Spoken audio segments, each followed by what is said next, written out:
नमस्कार आणि hi hello, मी श्रेया आपल्या सगळ्यांचं स्वागत करते माझ्या शोमध्ये म्हणजेच चाय विथ गप्पामध्ये. एकाची ना ही व्हॉट्सॲप स्टोरी किंवा व्हॉट्सॲप स्टेटस असतं की माणुसकी जपणं हेच एकमेव व्यसन आहे आणि ही व्यक्ती तशीच आहे.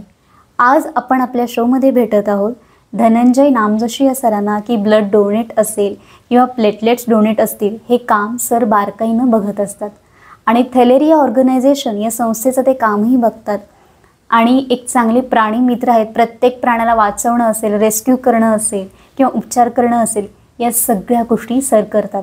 आणि त्याशिवाय अजून एक खासियत म्हणजे ते खूप उत्तम मिमिक्री आर्टिस्ट आहे. त्यामुळे आजचा माझा शो शेवटपर्यंत बघा आणि माझ्या चॅनलला लाईक, शेअर आणि सबस्क्राईब करा, कारण का इथे प्रत्येकाची वाट वेगळी असते आणि प्रत्येकाची स्टोरी वेगळी असते.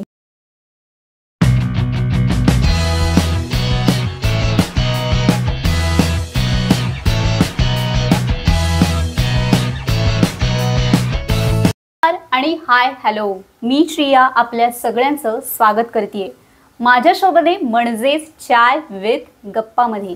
आज आपण एका भन्नाट व्यक्तीला भेटतोय. त्यांना खूप सारे कलागुण आहेत आणि ते नक्की काय आहेत ते त्यांच्याशी गप्पा मारून आपण समजून घ्यायचं आहे. तर आज आपण आपल्या शोमध्ये भेटत आहोत धनंजय नामजोशी सरांना.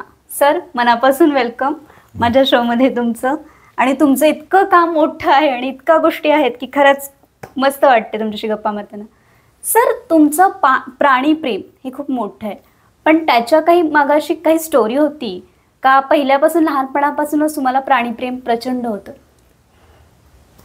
वडिलांचा अगरबत्ती सायकलवरून विकण्याचा व्यवसाय होता. त्यांच्या सीटवर गाडीवर सायकलवर बसून मागं जात होतो आणि न्यू पॅलेस एरियामध्ये जेव्हा जायचो त्यांच्याबरोबर उदबत्ती विकण्यासाठी बावडा एरियात जायचे. न्यू पॅलेस एरियामध्ये जेव्हा जायचे तेव्हा तिथं ते प्राणी, मोर, एमू किंवा माकडं जी अवतीभोवती यायचे सायकलवर खाणं जेव्हा घेऊन जायचे त्यांच्यासाठी, तेव्हा माकडं भोवतीने यायची. हे बघितल्यावर कुठेतरी आकर्षण होतं, पण ते इतकं पुढं जाईल असं वाटलेलं नव्हतं. त्यानंतर 98 साली जेव्हा रंकाळा परिसरात राहायला आलो तेव्हा आजूबाजूला तो तसा वातानुकूलित म्हणजे त्यांना ज्या प्राणी पक्ष्यांना अनुसरून असणारा अधिवास होता आणि त्यामुळं ते नॅचरली आमच्या भोवतीनं आजूबाजूला असायचे. जे मला बघायला लांब जायला लागायचं ते आमच्या अवतीभोवती दिसायला लागल्यामुळं ते प्रेम आपोआप वाढायला लागलं. आणि अधिवास जो त्यांचा होता तो नॅचरली रंकाळ्यामध्ये आता जे दिवड जातीचा सर्प तो जास्ती करून आपल्या भागामध्ये दिसायचा. सरनाईक कॉलनी जो रंकाळ्याला लागून एरिया आहे आणि ते पायात यायचे, पण कधी न चावता ते त्यांच्या वाटेने जायचे. हे का जरा नवीन वाटायला लागलं की बाबा साप, जी माणसं घाबरतात खरं तर साप बघितल्यावर. आणि मी सुद्धा लहान असताना घाबरायचो, कारण यापूर्वी राहायला होतो ज्योतिबा रोड एरियात, जिथं आमच्या घराच्या समोरच अगदी दीपमाळ, जे ज्योतिबा रोडला दीपमाळ आहे, तिथं गारुडी खेळ करायला बसायचे. सापांचे खेळ असायचे तेव्हा बऱ्याच गोष्टी सांगायचे की हा साप, धामण जातीचा साप तो ठरलेला असायचा कायम. तो काढून पेटीतनं दाखवायचा त्या टोपलीतून आणि ह्याच्या शेपटीत काटा असतोय, हा लागल्यानंतर माणूस मरतोय, अशा गोष्टी बऱ्याच सांगायचे. पण तोच साप जेव्हा जाताना, पायातून जाताना तो त्याच्या वाटेनं पळून जातोय, आपली चावल लागल्यावर एवढ्या लांब पळतोय, हे कुठेतरी नवल वाटलं. त्यानंतर त्यांचा अभ्यास सुरू केला. काही पुस्तकं वाचल्यानंतर लक्षात आलं सगळेच साप विषारी नसतात, तर 4च प्रमुख विषारी जाती, नागमण्यात, घोणस, फुरसं, हे जर सोडले तर बाकीचे बिनविषारी साप आहेत. मग आपल्या मनात आपण बिनकारणाची ही भीती का ठेवलेली आहे? त्यात भर म्हणजे आपल्या मनामध्ये, आता मी सुद्धा मिमिक्री आर्टिस्ट आहे खरं तर, TV हा माझा जिव्हाळ्याचा विषय आहे, पण तोच TV बघून आमच्या सुद्धा मनामध्ये कुठेतरी भीती तयार झालेली होती. नागिन पिक्चर किंवा बरेचसे असे पिक्चर होते की त्याच्यामध्ये दाखवायचं की तो नाग कुठेतरी मनुष्याचं रूप घेऊन जन्माला येतोय, किंवा साप पूर्वी कुठेतरी मारलेला असायचं नाग, ज्याचा जोडीदार कुणाला तर त्याच्या जोडीदाराला मारल्यामुळं तो आपला माग काढत मागून येतोय आणि त्याचा बदला घेतोय. अशा गोष्टी बऱ्याच पिक्चर मध्ये दाखवलेल्या असायच्या, त्या आमच्या सुद्धा डोक्यामध्ये बसलेल्या होत्या. पण जेव्हा हा अभ्यास सुरू केला आणि हे काम सुरू केलं, तेव्हा कुठेतरी मनातून तो विषय निघून गेला आणि यांच्याबद्दल प्रेम निर्माण झालं. सापांच्या बरोबरच वेगवेगळे पक्षी आपल्या रंकाळा एरियामध्ये आहेत. ते तर इतकं भारी वाटायला लागले या एरियामध्ये राहायला आल्यापासून, की आपल्या आजूबाजूला हे फिरतात. आणि त्यांच्याबद्दल सुद्धा बरेच हे असायचं की हा पक्षी अमुक तमुक बघू नये. घुबड, ज्या घुबडाला खरं तर अनेक लोक बघू नये पण म्हणतात, दुसरीकडं त्यालाच लक्ष्मीचं वाहन म्हणतात.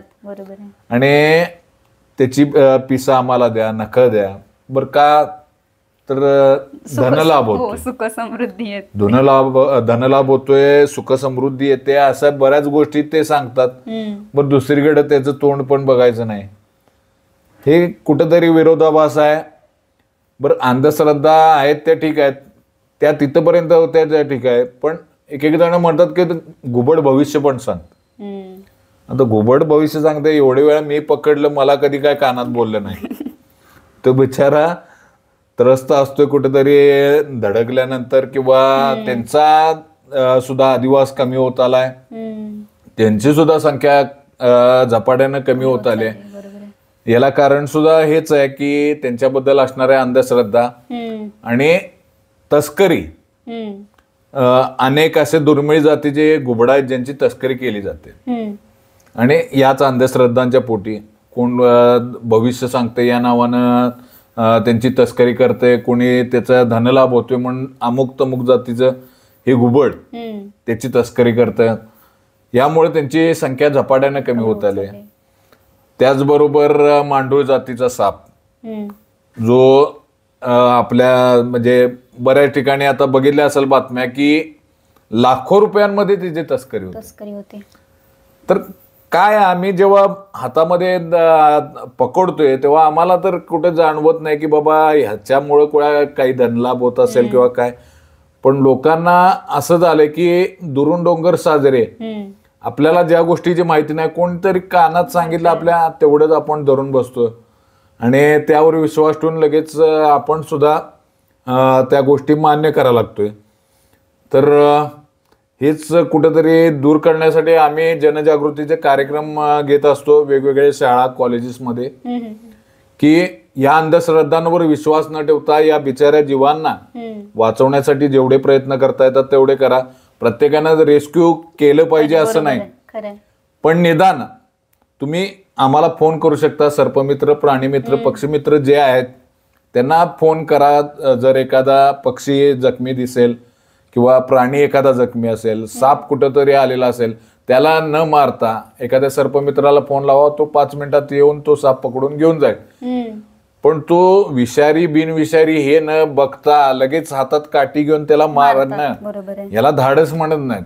त्याचा जीव वाचवणं हे कुठेतरी आपल्याला सुद्धा पुण्य कुठेतरी कामाला येईल. कारण आता आपण बघतोय आपल्या माणसाचं आयुष्य जे पूर्वी 100ला सेलिब्रेट करत होते, नंतर 75 जोरात सेलिब्रेट व्हायला लागली, आता 50ला सेलिब्रेशन चालू आहे.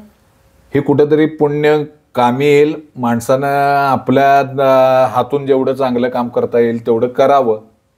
फक्त साप, प्राणी, पक्षी यांच्याबद्दलच नाही, जेवढं करता येईल तेवढं, चांगल्या गोष्टी करता येईल तेवढं करता येतील. सर, मग अशीपासून म्हणत होता की असे काही खूप प्राण्यांबद्दल गैरसमज आहे, पण तुम्हाला स्वतःला कुठला असा प्राणी हाताळायला भीती कधी वाटली का? सुरुवातीला जेव्हा बिनविषारी साप रेस्क्यू केले तेव्हा तर भीती वाटली नाही, पण पहिल्यांदा जेव्हा नाग रेस्क्यू करायला सुरुवात झाली की विषारी साप आला, तो समोर पहिला नागच. आणि अगदी जेमतेम पकडले की ते सुरुवातीचे बिनविषारी साप 7 ते 8 पकडले असतील हम्म. तोपर्यंतच आपल्या जवळच आमच्या घराच्या जवळच अगदी सानेगुरुजी एरियापर्यंत तिथं कॉल होता आणि नाग रेस्क्यू करायची वेळ आली.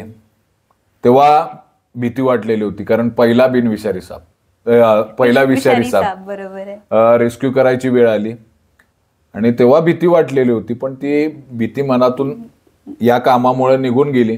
आधीचे साप रेस्क्यू करताना जे मनात ठरवलेलं होतं की बिनविषारी साप सुद्धा पहिला रेस्क्यू करताना तीच भीती होती आणि विषारी सापाला सुद्धा तेवढीच भीती होती, कारण साप पकडतोय म्हटल्यावर तो चावेल की काय. आणि त्या दिवड सारखा चिडका साप दुसरा नाही, कारण त्याला कडूकारला आपण जे म्हणतोय तुपात गोळलं साखरेत गोळलं तरी ते कडूच लागतं. त्या दिवड जातीचा जो साप आहे इतका अग्रेसिव्ह असतो की किती आपण त्याला जपून पकडण्याचा प्रयत्न केला तरी तो एवढं पट्ट दिशेनं बाईट करतो आणि त्याचा बाईट इतका वाईट असतो की धरल्यानंतर आपण समजा या इथं धरले त्यानं, आपण काढायला या हाताने गेलो तरी ही बोट पण रक्तबंबाळ होते. त्याच्या दातांची संख्या जास्त असते आणि वेडेवाकडे दात असतात. बरं, असा साप पहिल्यांदा रेस्क्यू केला तेव्हा तीच भीती होती आणि नाग पकडताना तीच भीती होती. नाही, आणि कधी कधी ते पण स्वतःला वाचवण्यासाठी आपल्याला प्रतिकार करत असतात, त्यामुळे आणि आपण त्याला पकडण्यासाठी ह्या गोष्टी असतात. सर, मगाशी आपण आता सोबतही रक्त शिबिर किंवा रक्तदान शिबिर या गोष्टी करतात, तर त्याबद्दल थोडी माहिती आम्हाला सांगा. तर ब्लड ॲट 24/7 नावाचा ग्रुप आता गेल्या 8 वर्षापासून सुरू केलेला आहे आणि त्या ग्रुपच्या माध्यमातून सोशल मीडियावर तुम्ही बघत असाल रिक्वायरमेंटच्या पोस्ट बऱ्याच फिरतात. बरोबर आहे. कुणाला ए पॉझिटिव्ह पाहिजे, बी पॉझिटिव्ह पाहिजे, असे बरेच मेसेज येत असतात. त्यात कन्फर्म नसते, ज्यानं पोस्ट पाठवले त्याला माहिती नसते ह्या ही कधीची पोस्ट आहे. बरोबर आहे. मेसेज आला कर फॉरवर्ड, एक आपल्याला म्हणजे ब्लडच्या बाबतीतच नव्हे अनेक बाबतीत. बरोबर आहे. पण हे आम्ही ठरवलं की बाबा आली समजा पोस्ट, ती लगेच व्हेरीफाय करायचं की हा कधीची पाहिजे, पोस्ट कधीची आहे, लगेच कॉल करायचा आणि तो जो गरजू असेल त्याला अर्ध्या किंवा 1 तासाच्या आत कुठलाही ब्लड ग्रुप असेल त्या ब्लड ग्रुपचा डोनर त्याला अवेलेबल करून द्यायचा. प्लेटलेट, ज्या आता डेंग्यूची साथ आली, आपण पावसाळा सुरू झाला की डेंग्यूची साथ, आता तर आजच पेपरला आहे की जानेवारी पासूनची डेंग्यूची आकडेवारी दिलेली आहे आणि 12माही डेंग्यूची साथ झालेली आहे. हे इतकं वाईट आहे की आधी आपल्या मनात भीती असायची की बाबा पावसाळ्याला आता डेंग्यू येईल, पण आता हे 12माही डेंग्यू झाल्यामुळं फक्त डेंग्यू असंच नाही तर वेगवेगळ्या ऑपरेशन्स आहेत. ऑपरेशनच्या वेळी प्लेटलेट लागतात, परत सिझेरियन आहे, सिझेरियनला सुद्धा हे लागतात. जन्मजात बालकं आहेत ज्यांच्या अलीकडं, कारण आपण पूर्वी ज्या प्रेग्नन्सीमध्ये लेडीजना घरामध्ये एक विटॅमिन असलेलं काय ना काय तर खायला देत होतो की या विटॅमिनमुळे चांगलं बाळ जन्माला येईल. पण अलीकडं सगळं हायब्रिड झाले. लवकरात लवकर पिकवण्यासाठी जी कीटकनाशकं फवारली जातात त्याचा कस कुठंतरी तो अन्नामधला निघून गेलेला आहे आणि ही कीटकनाशकांचं थोडं प्रमाण हे अन्नातून आपल्या पोटामध्ये जातंय आणि त्यामुळे प्रेग्नेन्सीमध्ये काय होतं, डिलिव्हरी नंतर बाळ जे जन्माला येते ते ह्या आजारच घेऊन कुठंतरी जन्माला येते. अलीकडे ही संख्या जास्त वाढलेली आहे आणि त्यामुळं जन्मजात बालकांना सुद्धा प्लेटलेटची गरज असते. तर वेगवेगळ्या शस्त्रक्रिया असू देत, लहान मुलं असू देत किंवा डिलिव्हरीच्या आधी सुद्धा ह्या प्लेटलेट्स लागतात. हे प्लेटलेट म्हणजे यामध्ये सुद्धा 2 प्रकार आहेत. रक्तातून सेपरेशन केलेल्या प्लेटलेट आहेत त्याला RDP म्हणतात आणि SDP single donor platelet. Single donor प्लेटलेटची जी प्रोसेस आहे ही 1 तासाची असते. अच्छा. रेग्युलर ब्लड डोनेशन तर आपलं 5 मिनिटामध्ये ती प्रोसेस पूर्ण होते, पण सिंगल डोनर प्लेटलेटची प्रोसेस 1 तास लागतो. ज्या आपल्या व्हेनमध्ये प्रिक केल्यानंतर ब्लड जेव्हा मशीनमध्ये येतं, मशीनमध्ये त्याचं सेपरेशन होतं प्लेटलेटचं आणि ब्लड पुन्हा फिरून आत जातं. अशी 6 सायकल अशा होतात आणि त्यानंतर त्या प्लेटलेट बॅग पूर्ण भरते, ज्यामध्ये प्युअर प्लेटलेट दिल्या जातात आणि त्या खरं तर जीवनदायी ठरतात माणसाला. प्लेटलेट झपाट्यानं खाली येतात डेंग्यूमध्ये आणि त्या वाढवण्यासाठी हे उपयोगी पडतं. आपल्या ग्रुपमध्ये साधारण आता 150 प्लेटलेट डोनर आहेत. अशाच पद्धतीनं A positive, B positive, AB positive, AB negative, O negative, O positive, B positive, B negative असे सगळे ग्रुप आहेत. आणि लेडीजचा सेपरेट ग्रुप आहे, त्यामध्ये फक्त लेडीज डोनर आहेत. HDB म्हणजे सिंगल डोनर प्लेटलेट डोनर हा वेगळा ग्रुप आहे. असे 10 ग्रुप आपण केलेले आहेत आणि जी रिक्वायरमेंट येईल त्या ग्रुपमधला डोनर आपण पाठवतो. अर्धा किंवा 1 तासाच्या आत डोनर पाठवायचा किंवा समजा त्या ज्या गरजूचे परिस्थिती नसेल त्याने कुठून तरी ब्लड घेतलेला असेल पण पैसे देण्याची त्याची परिस्थिती नसेल तर त्याला आमच्या या डोनरपैकी कुणीतरी डोनेशन केलेलं आहे त्याचं ते डोनेशन कार्ड देऊन त्याच्या तिथं ते त्या गरजूला मदत करायची. अशा पद्धतीनं आपलं काम सुरू आहे आणि दिवस रात्र आता हे काम सुरू आहे आपलं. नाही बरोबर आहे. आणि आपण म्हणतो ना जेव्हा रक्त किंवा असं प्लेटलेट्स ही कधी गरज लागेल सांगता येत नाही, त्यामुळे त्याच्यासाठी आजकाल हा एक सोशल मीडियाचा तसा फायदा. आणि हाही तुम्ही एक पॉईंट चांगला मांडला की कधी कधी खरंच खूप फॉरवर्ड करतात गोष्टी की किती गरज आहे, काय गरज आहे, हे खरंच बघत नाही. पण आता एक वेगळा आणि खूपच हटके प्रश्न विचारतेय की सर आज स्वतःबद्दल किंवा स्वतःविषयी सांगायला काय आवडेल? खरं तर एक स्वतःबद्दल असं सांगण्यासारखं काय नाही, माणूस म्हणून जन्म झाला इतकंच. पण दत्तगुरूंचा भक्त आहे त्यामुळं गुरुचरित्र वाचताना एक प्राणी पक्षी यांच्याबद्दल तर ते प्रेम त्याच्यामुळेच निर्माण झालं. आणि जे काही आता जन्म घेतलेला आहे माणसाचा तर माणसांच्यासाठी काहीतरी करून जायचं ते पुण्य आपल्या जरी कुठं ते उपयोगाला आलं नाही तरी आपल्या पश्चात आपल्या जवळची जे लोक आहेत त्यांना कुठंतरी उपयोगी पडेल हे डोक्यात ठेवून काम करत असतो. बाकी माणसाचा आता जन्म जो आहे किंवा जे जीवन आहे त्याला कधी ती रेषा थांबेल, कधी रेषा पुसली जाईल सांगता येत नाही. आत्ता असणारा माणूस मी आत्ता बोलतोय उद्या असेन नसेन, म्हणूनच जेवढं चांगलं काम करता येईल तेवढं सुरू आहे एवढंच. बाकी काही माझ्या मी कोणी असा स्पेशल व्यक्ती वगैरे आहे असं नाही.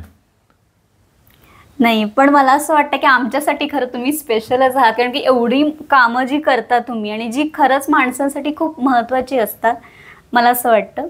सर लास्ट प्रश्नाकडे जाते आता मी. सर आजकाल भटके कुत्रं किंवा हा प्रॉब्लेम एक मोठा झालाय, पण प्राणी मित्र म्हणून तुम्हाला त्याच्याबद्दल काय वाटतं? कुत्र्यांच्या बद्दल जर आता विचारायचं झालं तर भटक्या श्वानांच्या याबद्दल उपाययोजना ही महानगरपालिकेनं त्यांच्या स्तरावर करणं गरजेचं असतं. आपल्या इथं ती कुठंतरी कमी पडते. वेळीच जर नसबंदीचा जी योजना खरं तर कागदावरच कुठंतरी दिसते, त्याच्यासाठी निधीसुद्धा तो मंजूर केलेला कागदावरच दिसतोय, झाला हे असेल कदाचित पण प्रत्यक्ष अंमलबजावणी त्याची झालेली नाही. त्यामुळेच ही भटक्या श्वानांची संख्या अफाट झालेली आहे. फोन रोजच येतात की आमच्या इथं असं असं जन्म झालेला आहे कुत्र्यांचा, आता डोळे सुद्धा उघडायचे, काय करूया. आपल्या इथं रेस्क्यू करणारे बरेच जण आहेत, उपाय त्याच्यावरती उपचार करणारे पण बरेच जण आहेत. पण एक आमचे सुद्धा हात कुठंतरी बांधलेले की ठेवायचं कुठं, यांना शेल्टरमध्ये उपचार झालेल्या श्वानांना आपण ठेवू शकतो पण लहान लहान पिल्लांना आपण ठेवणार किती आणि कुठे ठेवणार.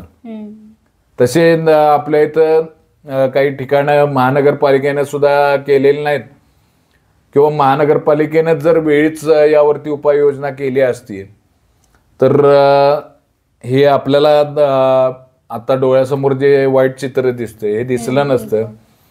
त्याचबरोबर एक 6 महिन्यापूर्वी डिस्टेंपर जे डॉग्समध्ये साथ आलेली होती. आपण 2 वर्षापूर्वी 2020ला मार्च 2020ला जी माणसांमध्ये साथ आलेली होती कोविडची, त्यामुळं आपण भयानक स्थितीला सामोरं गेलो. तसंच डॉग डिस्टेंपरची कॅवाईन डिस्टेंपर ही साथ आलेली होती आणि ती त्यांच्या लाळेमधनं एकमेकांमध्ये पसरत होती. ऋतुमानाचा सुद्धा कुठेतरी फरक पडलेला होता, भयानक ऊन पडलेलं होतं आणि उन्हामध्ये हे कॅवाईन डिस्टेंपर डॉग्समध्ये पसरत होतं आणि त्याचा त्रास सुद्धा होत होता. बरेच म्हणजे रंकाळ्याच्या आजूबाजूला परिसरामध्ये आम्ही रेस्क्यूसाठी गेल्यानंतर बघितलेले होते 8 कुत्र्यांचा तिथं अंत झाला या कॅवाईन डिस्टेंपरमध्ये. अगदी माझं जे डॉग होतं ते सुद्धा त्यामध्ये गेलं आणि यावर उपाय तर नव्हतेच. महानगरपालिकेला याची कल्पना सुद्धा नव्हती. त्यामुळेच म्हणतो की ते कुठंतरी कमी पडतात. आम्ही प्राणीमित्र म्हणून दरवेळी सांगण्याचा प्रयत्न करत असतो. शेवटी पत्रकारांच्या माध्यमातून आम्हाला ते तिथं सांगायला लागलं आणि मग त्याची दखल त्यांनी घेतली. भटक्या श्वानांच्या मध्ये असे कुठं दिसतायत का कॅवाईन डिस्टेंपर जे झालेले आहेत त्यांना मग उचलून नेऊन त्यांनी हे केलं. पण प्रत्यक्षरित्या त्यांच्या माध्यमातून या कामं वेळच्या वेळी होणं गरजेचं आहे. कॅवाईन डिस्टेंपरमध्ये जो आमचा डॉग गेला तो अक्षरशः मी स्वतः दुसऱ्या डॉगना त्याचा त्रास होऊ नये, दुसऱ्या डॉग त्याच्या जवळ वासानं त्यांना त्रास त्याचा होऊ नये म्हणून त्याला एके ठिकाणी ठेवलं. तिथं त्याचा अंत झाला आणि मग त्यानंतर माझ्या घराशेजारी त्याचे अंत्यविधी केले. पण हे महानगरपालिकेनं कितपत केलं, बरोबर आहे, कारण त्या एकामुळं जे त्याच्या जवळ येतील त्या दुसऱ्यांना सुद्धा तो त्रास झाला असता. नाही खरं.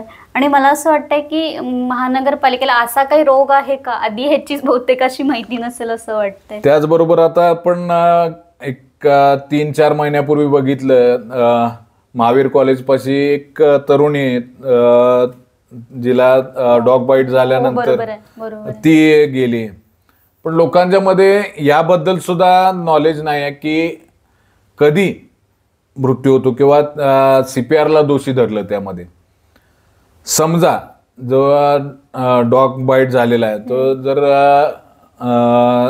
डॉग पिसाळलेला असेल तर त्यामध्ये जे जखम आहे जखमेमध्ये इंजेक्शन घ्यायला लागतातच, बरोबर आहे. पण आपल्या इथं काय होतं की इंजेक्शन घ्यायला गेल्यानंतर CPR मध्ये एक इंजेक्शन द्या, पुढचं इंजेक्शन कधी द्यायचं तेव्हा आम्ही त्या तारखेला येतो, इतकी गडबड असते. बरोबर आहे. अगदी मलाच सांगतो, मी प्राणीमित्र म्हणून काम करतोय तरी सुद्धा रंकाळ्यावरून जाताना संध्यामठ जवळ मला एका पिसाळलेल्या डॉगनं बाईट केला आणि त्यानंतर मी दुसऱ्या दिवशी ऍडमिट झालेलो सेवा रुग्णालयामध्ये. तिथं माझ्या जखमेमध्ये इंजेक्शन सुद्धा दिले. पण हे करणं गरजेचं आहे. बरोबर आहे. हे त्या बाबतीत कदाचित झालं सुद्धा नसेल किंवा लोकांनी CPR मध्ये ऍडमिट व्हायचं म्हटल्यावर अगदी CPR हे डोक्यात असं वाटतं की लोकांना की बाबा नको नको नको प्रायव्हेट मध्ये कुठेतरी जावं. पण CPR सारखे चांगले उपचार दुसरीकडे होत नाहीत. डॉग बाईट असू दे, स्नेक बाईट असू दे किंवा कोणी विष पिलेला असू दे किंवा एखादा औषध खाल्लेला असू दे, त्यावरती चांगले उपचार CPR सारखे दुसरीकडे कुठेही होत नाही. बरोबर. हे लोकांनी लक्षात ठेवलं पाहिजे. त्यामुळं अशा समजा डॉग बाईटची केस असेल तर पहिला CPR मध्ये जाणं गरजेचं आहे. आणि कुत्रं पिसाळलेलं असू दे नसू दे, आता तर त्या केस नंतर एक चांगला निर्णय CPR ने घेतला की कुठलंही कुत्रं चावलेलं असू दे 24 तास अंडर ऑब्झर्वेशन ठेवायचं त्या पेशंटला. त्यामुळं लोकांच्या मध्ये सुद्धा जनजागृती याबद्दल झाली पाहिजे आणि महानगरपालिकेने त्यांच्या स्तरावरती अजून खूप काम केलं पाहिजे. बरोबर आहे. सर, मनापासून धन्यवाद. तुम्ही तुमचा वेळ दिला आणि इथं माझ्या शो मध्ये आला. तर मी श्रिया चाय विथ गप्पामध्ये आता इथेच थांबते. तुम्ही काय करायचं आहे, माझ्या चॅनलला लाईक, शेअर आणि सबस्क्राईब करायचं आहे. कारण का इथे प्रत्येकाची वाट वेगळी असते आणि प्रत्येकाची स्टोरी वेगळी असते. Thank you so much sir.